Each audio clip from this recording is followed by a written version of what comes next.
Ben Erdal. ZEO'da performans pazarlama ve ölçümleme danışmanı olarak çalışıyorum. Bu videoda ZEO ve Otel.com işbirliğiyle gerçekleştirilen Google Ads otomasyon projesi hakkında konuşacağız. Yanımda Otel.com ekibinden IT proje yöneticisi İbrahim Bakış ve dijital pazarlama yöneticisi Kerem Çiçek var. Öncelikle sizlere hoş geldiniz demek istiyorum. İlk olarak bize Otel.com'dan ve dijital pazarlama yaklaşımınızdan bahsedebilir misiniz? Tabii ki. Çok teşekkür ederiz Erdal. Otel.com olarak kurulduğumuz günden itibaren sektörde birçok yeniliğe imza attık. Sektörde bu konuda alışılagelmişin dışında bir kullanıcı deneyimi sunmaya çalıştık. Platformumuzda genel olarak en belirgin özelliklerimizden birkaçını söylemek gerekirse 10.000'den fazla kontratlı otelimizin ön ödemesiz ve kredi kartsız şekilde kullanıcılarımızın hizmetine sunmak oldu. Tam olarak bir oteller için pazar yeriyiz diyebiliriz. 2018 yılı içerisinde 1 milyondan fazla kişi Otel.com aracılığıyla otellerde konaklama gerçekleştirdi. 2019 yılı içerisinde 3 milyon kişiye rezervasyon hizmeti sağlamak gibi bir hedefimiz var. Bu hacimde işlem yapan bir firma olarak dijital pazarlama stratejimizi 3 başlık altında toplayabiliriz. Bunlar makine öğrenimine dayalı yüksek teknolojiler kullanmak, tüm performans kanallarımızı birden çok veri bağlamına bağlamak ve bunları sürekli optimize etmek diyebilirim.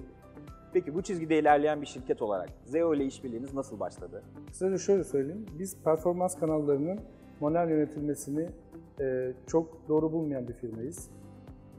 Bu konuda elimizde olan otellerin manuel yönetilmesinden dolayı bir otomasyon ihtiyacı duyduk. Burada işbirliği içerisinde olduğumuz ajanslar ve diğer arkadaşlarla görüşüp nasıl bir şey yapabiliriz'i düşündük. Sonradan ZEO tarafında SEO anlamında çalışıyorduk ve onların alışılagelmişin dışında veriye odaklı otomasyon üretebildiklerini öğrendik, toplandık ve çalışmaya karar verdik. Peki projenin detaylarını konuşacak olursak, Google Ads API ile hesap yönetimi çerçevesinde sunulan otomasyon çözümü Otel.com'un hangi ihtiyaçlarına karşılık verebiliyor? Tabii Erdal, şu şekilde açalım. Toplamda 3 temel başlıkta Google Ads API üzerinden bu otomasyon çözümüne kavuştuk diyebiliriz. Birincisi envanter yönetimi.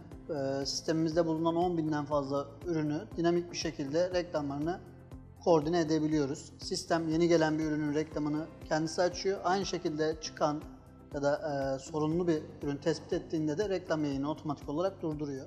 İkinci başlığımız da yayın durumu kontrolü. Bu normal bir hesapta yaptığınız zaman çok fazla varyasyona ya da karmaşık operasyonlara girmeniz gerekiyor. Şu anda biz bunu bu otomasyon sayesinde hata payını sıfıra indirip sisteme bırakmış durumdayız. Üçüncü ve benim için aslında en önemli başlık diyebileceğim bid yönetimi. Hesabımızda bulunan 100.000'den fazla anahtar kelimeye şu anda kendi sistemimiz üzerinden, arayüzümüz üzerinden belirlediğimiz kurallara göre hem manuel toplu bir şekilde hem de yine kendi tarafımızda belirlediğimiz otomasyonlara göre direkt hesabımıza entegre bir çözüm üretmiş durumdayız. Aslında biraz daha rakamlarla konuşacak olursak, bu projeyi 200'e yakın kampanya, 10.000'den fazla reklam grubu ve yaklaşık 100.000 anahtar kelimenin sadece birkaç tık ile yönetilebildiği bir proje olarak özetlememiz mümkün. Peki bu kadar karmaşık bir operasyonun otomasyona teslim edilmesi, iş gücü kazanımı açısından size ne gibi artılar sağladı? En önemlisi operasyonel yükümüzü sıfıra indirdi. Buradan kazanmış olduğumuz zamanı stratejik planlama ve optimizasyona harcamış olduk. İş gücünden sağlanan tasarrufa ek olarak projenin performans ve yatırım geri dönüşü anlamında ne gibi sonuçları oldu? Bizim için öncelikli olan çok toplu bir işlem yapacağımız için en önemli metriğimiz CTR'dı. Bunu biraz daha açarsak reklam alaka düzeyi diyebiliriz. Google'a çünkü search reklamları yaptığımız için yazacağımız reklamların, girdiğimiz anahtar kelimelerin kullanıcıya ne kadar alakalı olacağı çok önemliydi.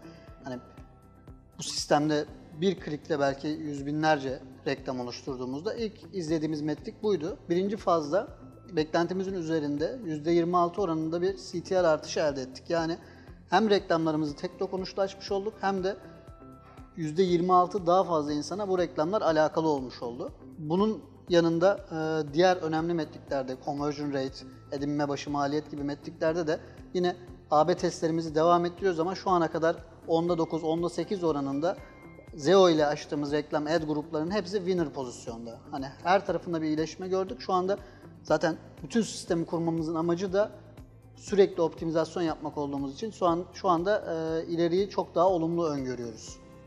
Dolayısıyla aslında Google Ads hesabınızdaki rakamların da olumlu yönde etkilendiğini ve kampanya sonuçlarınızın gittikçe iyileşmeye devam ettiğini söyleyebiliyoruz. Bu videoyu izleyenler merak edebilir. Google Ads aslında otomasyon ve makine öğrenme kullanan pek çok reklam ürününe sahip. Örneğin dinamik arama reklamları gibi süreci kolaylaştıran özellikler sizin ihtiyaçlarınızı karşılama noktasında hangi konularda yetersiz kalmıştı? Eğer bir diş macunu satıyorsanız Google'un makine öğrenmeleri, DSI reklam modelleri, işte akıllı teklif stratejileri size bütün ihtiyaçlarınızı karşılayabiliyor. Çünkü belirli bir stoğu var, fiyat paritelerini kontrol edebiliyorsunuz ama eğer bizim gibi otelleri son kullanıcıyla buluşturan bir platformsanız çok daha fazla metreye dikkat etmeniz gerekiyor. Burada otellerin müsaitlikleri değişebiliyor, fiyatları değişebiliyor, sezonsal satış periyotları çok kritik, haftalık, saatlik bazda bile optimizasyonlar yaptığımız durumlar oluyor. Burada Google'un makine öğrenmesi yetersiz kaldığı için biz kendi datamızı içeride daha fazla sütunla işlem yaptığımız için Google'a biraz yardımcı olmuş oluyoruz diyorum. Hani Google yetersiz kalıyor demiyorum. Google da bizim canımız sonuçta ama hani burada biz biraz da yardımcı olup bu otomasyonun faydasını görmeye çalışıyoruz diyelim. Son olarak Otelzi'nin reklam harcamalarının ölçümlenmesine ve optimizasyonuna çok büyük bir önem verdiğini ve bu yönde ciddi bir teknoloji yatırımı yaptığını biliyoruz. Bu yaklaşımınızı göz önünde bulundurduğumuzda Otelzi için bir sonraki adımda ne gibi planlar var? Yapay zeka ile kendi ürün anlayışımızı harmanlayıp buradaki reklam yönetim sistemimizi daha sistematik hale getirmeyi planlıyoruz. Dolayısıyla tesislerin gelirlerini arttırıp kendi gelirimizi de arttırma üzerine kurduğumuz bir sistem üzerine çalışıyoruz. Ve yakın gelecekte bununla ilgili farklı atılımlar yapacağız.